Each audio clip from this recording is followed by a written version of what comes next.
Israel Gaza updates இதுதான் இந்த வீடியோவுடைய சாரம்.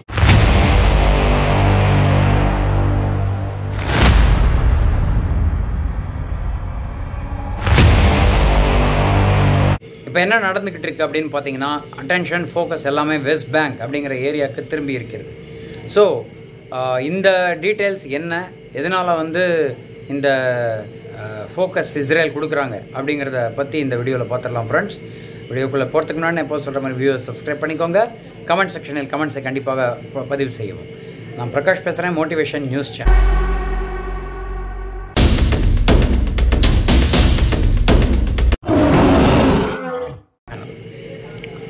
இந்த வீடியோவில் பார்த்தீங்கன்னா எப்போதும் சொல்கிற மாதிரி சுருக்கமான 4 டாபிக்.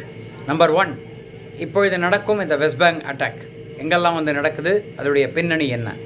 2வது, ஹிஸ்ட்ரி ஆஃப் இந்த இஸ்ரேல் காசா அட்டாக் என்னென்ன அப்படிங்கிறத பற்றி பார்த்துடலாம். 3வது, இஸ்ரேல் இந்த மாதிரி அட்டாக் பண்ணுறதுனால அவங்களுக்கு கிடைக்க போகும் பெனிஃபிட் என்ன. 4வது, எப்படி இன்டர்நேஷ்னல் லா யூஎஸ் மற்றும் இஸ்ரேலால் முறியடிக்கப்பட்டு இப்பொழுது இல்லீகல் ஆக்குபென்சி நடந்து கொண்டிருக்கிறது. இதை பற்றி ஃபுல்லாகவே பார்த்துடலாம் இந்த வீடியோவில். நான் எப்போதும் சொல்கிற மாதிரி ஃபஸ்ட்டு 3 டாப்பிக்கை நல்லா பார்த்துருங்க. ஸோ 4வது டாபிக் நல்ல புரிதல் ஒன்று கிடைக்கும். இதுதான் நான் சொல்ல வந்த விஷயம். வீடியோக்குள்ளே போகலாம்.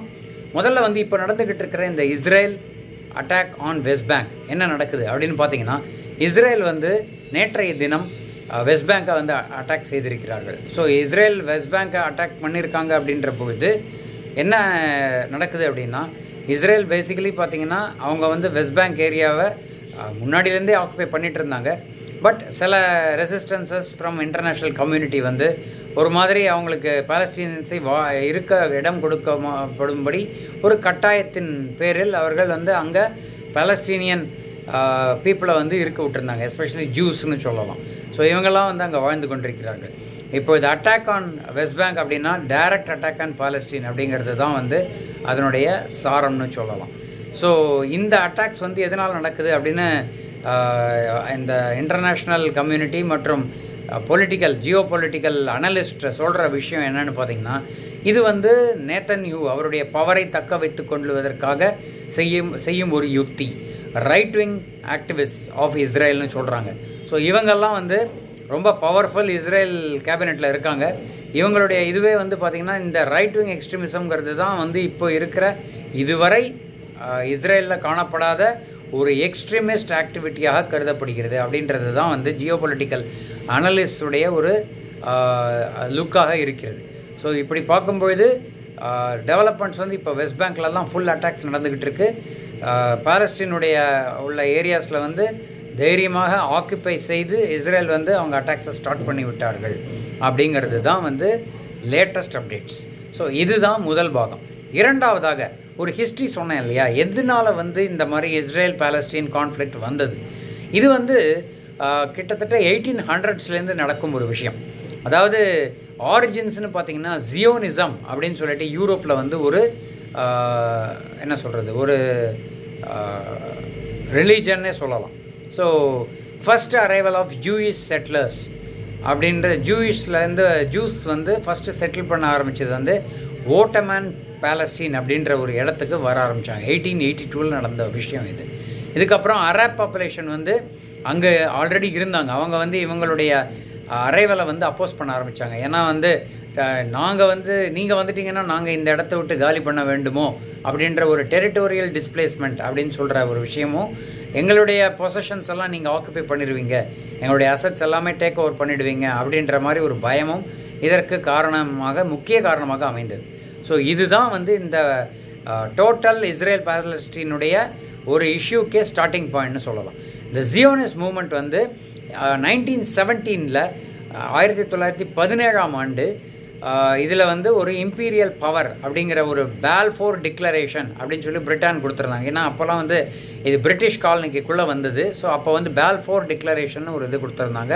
ஸோ இந்த டிக்ளரேஷன் என்ன சொல்லுது அப்படின்னு பார்த்தீங்கன்னா, பிரிட்டன் ப்ராமிஸ் பண்ணியிருந்தாங்க, ஜூயிஷ் ஹோம்லேண்ட் நாங்கள் தரோம் அப்படின்னு சொல்லி அவங்க பாலஸ்தீனுக்கு ஒரு இது ப்ராமிஸ் கொடுத்துருந்தார்கள்.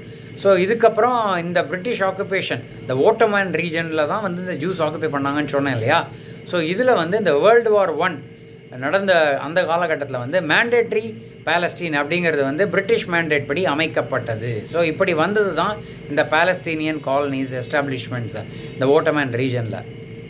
ஸோ இது ஒரு பக்கம் இருந்தாலும் இன்க்ரீஸிங் அதுக்கப்புறம் இந்த பர்மனெண்ட்டாக கொடுத்துட்டாங்க அப்படின்னா எல்லாருமே வர ஆரம்பிச்சிருவாங்க. ஸோ ஜூயிஷ் இமிக்ரேஷன் வர ஆரம்பித்து விட்டது. அதனால் வந்து ஜூஸுக்கும் அராப்ஸுக்கும் ஒரு கான்ஃப்ளிக்டும் டென்ஷனும் வந்தது. நமக்கு எல்லாருக்குமே தெரியும், பேசிக்கலி டிவைட் அண்ட் ரூல் தான் வந்து பிரிட்டிஷ் பாலிசி. இந்தியாவில் ஹிந்து பாகிஸ்தான்னு ஹிந்து முஸ்லீம்னு சொல்லி இந்தியா பாகிஸ்தான் டிவைட் கொடுத்தாங்க. ஆனால் அங்கே என்ன பண்ணியிருக்காங்கன்னா ஜூஸுக்கும் அராப்ஸுக்கும் முடிச்சு போட்டு நல்ல சிறப்பாக வேலையை செஞ்சுட்டாங்கன்னு தான் சொல்லலாம். 1936 ஒரு அரேபியன் ரிவோல்ட் நடந்தது. ஸோ இந்த அரேபியன் ரிவோல்ட் வந்து எதுக்காக அப்படின்னு பார்த்தீங்கன்னா, இண்டிபெண்டன்ஸ் எங்களுக்கு வேணும், இண்டிபெண்டன்ஸ் மட்டும் இல்லாமல் பிரிட்டிஷ் சப்போர்ட், இந்த ஜியோனிசத்தை பிரிட்டிஷ் சப்போர்ட் பண்ணுறதை நிறுத்தணும் அப்படின்னு சொல்லிட்டு அரேப் ரிவோல்ட் நடக்க ஆரம்பிச்சிது.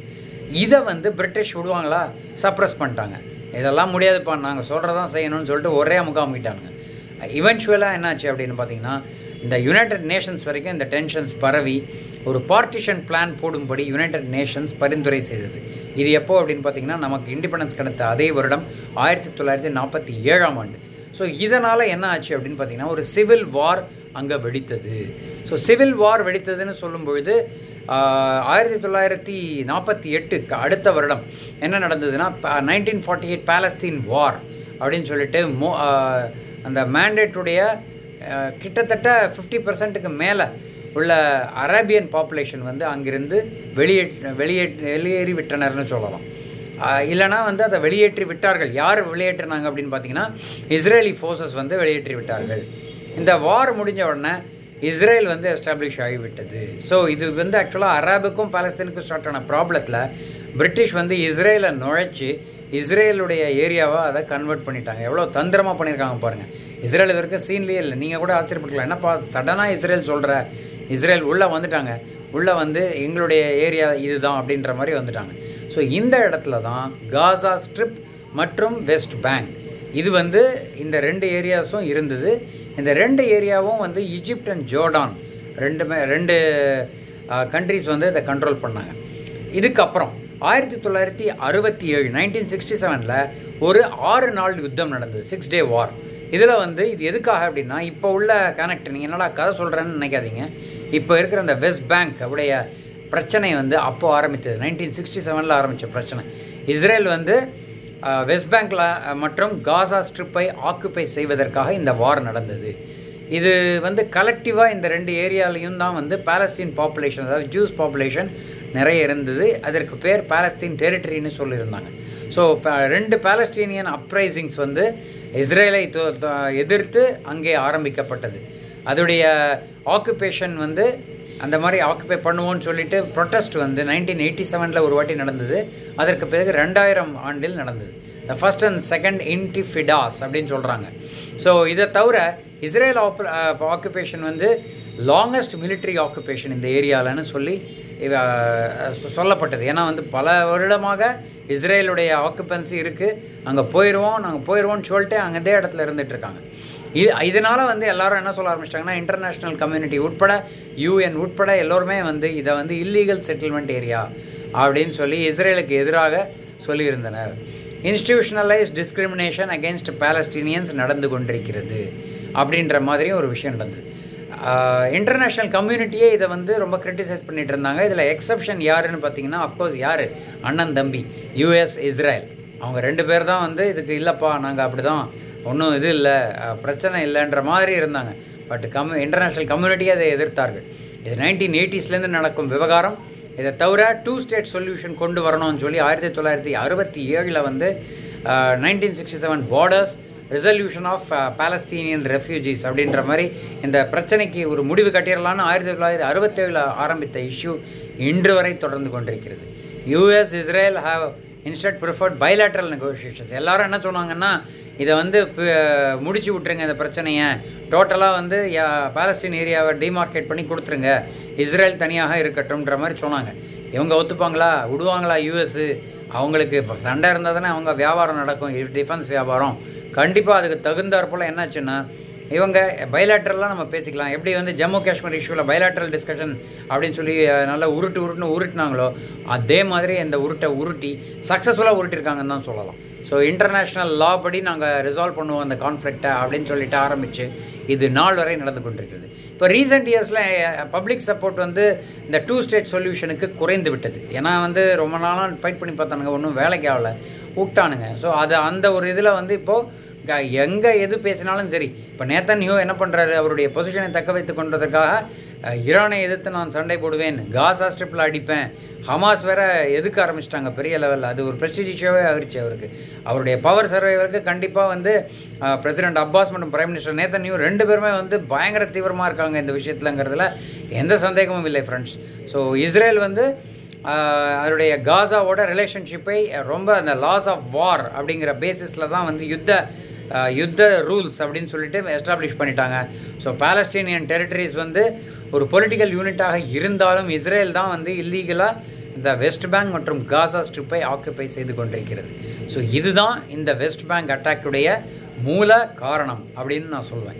ஸோ இது 2வது பாயிண்ட். 3வது பாயிண்ட் நான் சொல்ல நினச்ச விஷயம், நம்ம பார்த்த மாதிரி எந்த விதத்தில் வந்து இந்த இஸ்ரேல் பாலஸ்தீன் கான்ஃப்ளிக்ட் வந்ததோ அது வந்து எப்படி இஸ்ரேல் வந்து தன்னுடைய ஆட்சி அமைப்பதற்காக ஒரு பேசிக் காரணத்தை வச்சுக்கிட்டு ஒரு பர்டிகுலர் ரேஸையே வந்து அப்பர்த்தீடுன்னு சொல்லுவாங்க இல்லையா, அந்த மாதிரி ஒரு ரேஸையே கொண்டு வந்து அழிக்கும் திட்டத்துடன் மிக தீவிரமாக இறங்கி இருக்கிறார்கள் அப்படிங்கிறதுல எந்த சந்தேகமும் இல்லை.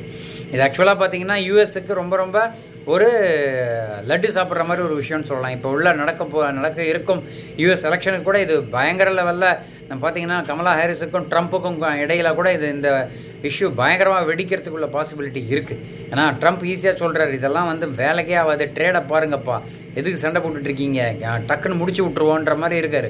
ஸோ இது வந்து ஒரு விஷயம். ஸோ டெஃபினட்டாக நான் சொல்ல வர இந்த இஸ்ரேல் காசா கான்ஃப்ளிக்டில் மிக முக்கியமான விஷயம், இஸ்ரேல் மற்றும் யூஎஸ்இன் ஒரு பிஸ்னஸ் சென்ட்ரிக் அப்ரோச் மூலமாக இந்த இஷ்யூ எப்பொழுதோ முடித்து விட்டிருக்க வேண்டிய இஷ்யூ கிட்டத்தட்ட 1 செஞ்சுரிக்கு மேலே எக்ஸ்டெண்ட் பண்ணிக்கிட்டு கொண்டிருக்கிறார்கள் என்பதுதான் என்னுடைய வாதம். கண்டிப்பாக என்னுடைய இந்த ஒரு வீடியோ பதிவை பற்றி உங்கள் கருத்துக்கள் வரவேற்கப்படுகின்றன அப்படின்னு சொல்லிட்டு இந்த வீடியோ பதிவை நான் முடித்துக்கொள்கிறேன். சுவாரஸ்யமான தகவலுடன் மீண்டும் இணைவோம். நன்றி, வணக்கம்.